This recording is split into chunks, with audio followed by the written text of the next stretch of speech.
Hello people of YouTube, this is Mike's Ultimatum. I haven't done a deck tech in quite a while, so today I figured I'd show you my legacy deck. This is Manaless Dredge.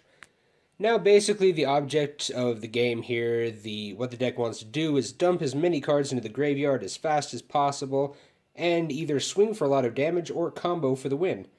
So let's start going over the deck here.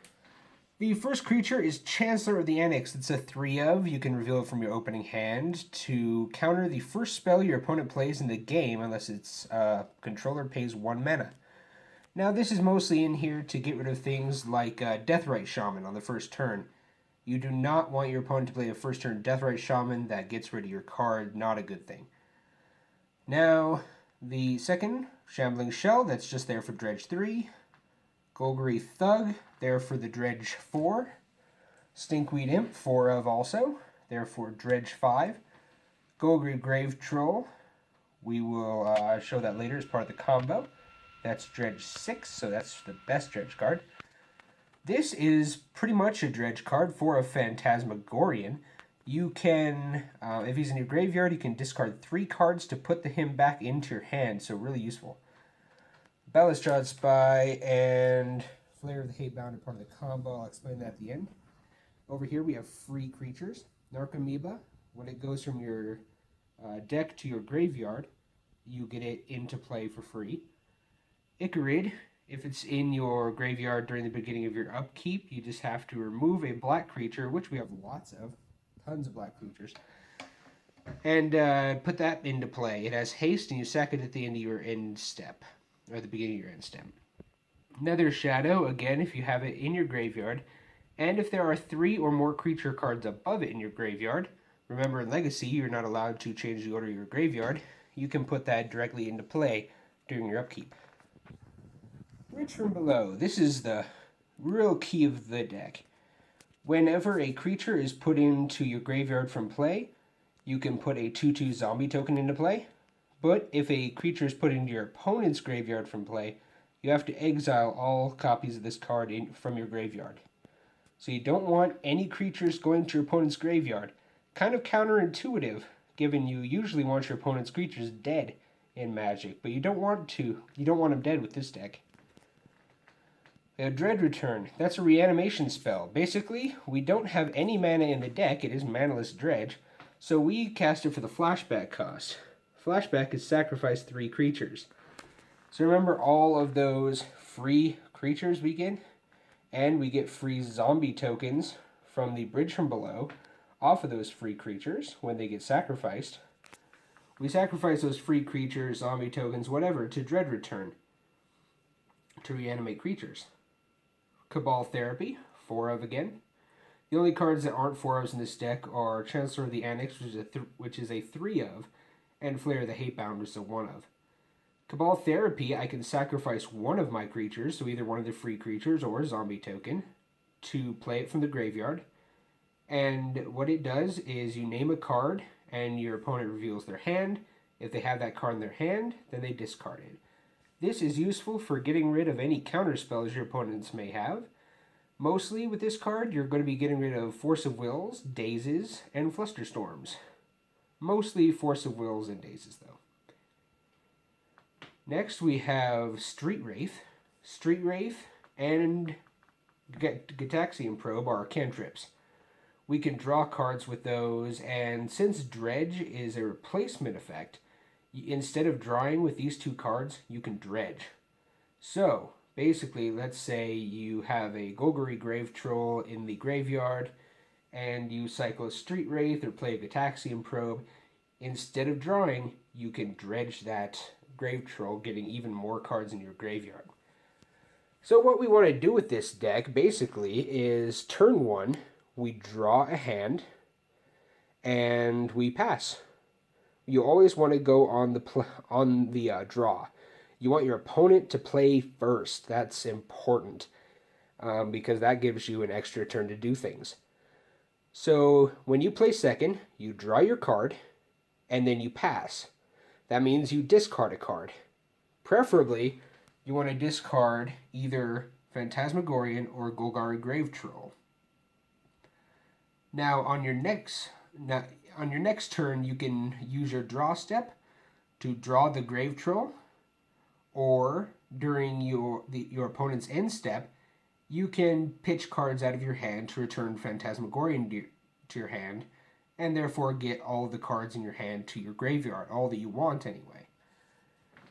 Or, at the end step of your opponent's turn, you can play Street Wraith. You can cycle Street Wraith, that is, for 2 life, and Dredge at their end step. Now, while you want to be pitching one of these during your first turn, you also have all of these dredgers to pitch. And you can pitch any of them as long as you have some dredge in the graveyard. During your second turn, you use your Street Wraiths or your Phantasmagorians or whatever you can to do what you can during their end step, your opponent's end step. And then you use your draw step to dredge whatever you can. Just dredge all the things you can. And then you can use your Gitaxian Probe, since they're a sorcery. You can use them during your main step to dredge even more. Remember also that during your upkeep on any of your turns, if Nether Shadow is in your graveyard with 3 or more creatures above it, you can return it to the field at no cost. Ichorid, you can remove a black creature card in your graveyard from the game to return it to play from your graveyard during the upkeep. And Narcomoeba, whenever it's dredged out of your deck, you get it for free. So remember those triggers. Now for the win conditions. The first way you can win is obviously just swinging in for lots of damage. That's going to be accomplished through sacking those free creatures and getting tokens with Bridge from Below. The Nether Shadow and the Ichorid both have haste, so you can swing with them right away for some early damage. That's great. Also, Golgari Grave-Troll is always a good reanimation target just because it's really big every time in this deck. You always have plenty of creatures in your graveyard, so it always comes into play pretty huge. The main way to win with this deck, however, is combo. Now, how we're going to combo is very interesting, and that's the reason that Manaless Dredge is really a thing in Legacy. We are going to combo by first getting out our free creatures. We are going to sacrifice them to Cabal Therapy and use Cabal Therapy to get any, usually just any kind of interruption, any kind of counter spells out of our opponent's hand. And then we are going to use 3 of our tokens or 3 of our creatures or whatever to flashback Dread Return. You flashback Dread Return and you reanimate Balustrade Spy. When Balustrade Spy comes into play, you reveal cards from the top of your library until you reveal a land card, then put all the rest of those cards into your graveyard. Now, since our deck contains 0 lands, that means we're putting our entire deck into our graveyard. This is just great for our deck, because that allows us to sacrifice 3 more creatures. And remember, since we sacrifice free creatures to the Cabal Therapies, and we sacrifice creatures to Dread Return, we just got a bunch of tokens off of our Bridge from Belows.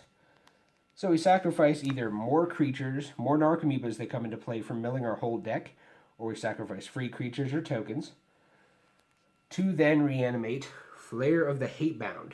That's whenever a creature enters the battlefield on your side, he deals damage to the opposing player, to your opponent, equal to that creature's power.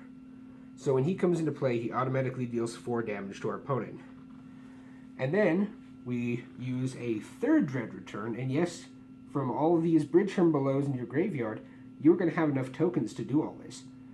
So we flash back a 3rd Dread Return, and we reanimate Golgari Grave-Troll. Since our entire deck is now in our graveyard, Golgari Grave-Troll usually comes in at about a 30-30. So when it comes into play, and Flayer of the Hatebound is in play, Golgari Grave-Troll immediately deals 30 damage to our opponents. And I will be right back. The phone is ringing. I'll be back with a sideboard. Thanks for watching. To be continued. Intermission, intermission, intermission. Okay, back with the sideboard. Now, the sideboard is fairly simple. We have 4 Contagion. This is just to get rid of Deathrite Shaman. If your opponent plays a Deathrite Shaman first turn, it is very, very important to get rid of it. Now, playing Contagion does cost us 2 entire turns, so that's a huge loss, but it is really worth it to get rid of that Deathrite Shaman, because Deathrite Shaman just turn 1 just really shuts us down. Turn 2 it doesn't really matter, but Leyline of the Void for those in case our opponent is playing Graveyard Shenanigans, if they're playing the same deck as us or anything else. Mindbreak Trap, mostly there against Storm, as it can basically destroy Storm for 0 mana, but it is also useful in countering spells against decks that play a lot of spells in one turn, like Elves. 2 Noxious Revival. Noxious Revival, put a card from a graveyard on top of its owner's library.